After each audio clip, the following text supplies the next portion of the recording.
Biden campaign tries to put abortion in the forefront, but pro-Palestinian protesters interrupted. Manassas, Virginia.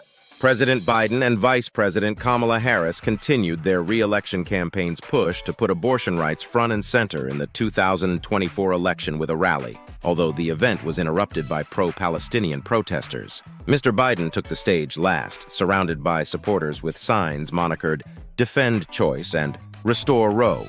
But less than a minute into his remarks, he was interrupted by the protesters.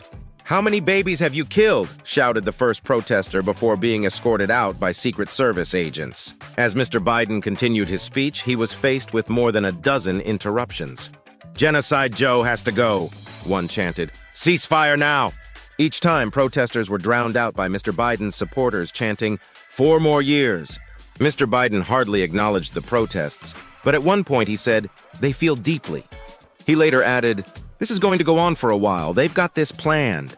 The exchange underscores the intense political landscape Biden is facing as he vies for a second term. A CBS News poll conducted in early December revealed that 61% of Americans disapprove of Biden's handling of the Israel-Hamas war. Across our nation, women are suffering, and let us be very clear about who is responsible. Former President Trump hand-picked 3 Supreme Court justices because he intended for them to overturn Roe, Vice President Kamala Harris said on Tuesday at a campaign rally in Manassas, Virginia.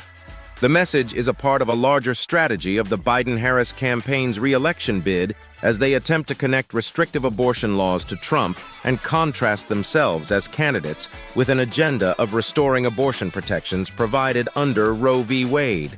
Harris, Second Gentleman Doug Emhoff, President Joe Biden, and First Lady Jill Biden each spoke briefly, espousing their support for reproductive rights.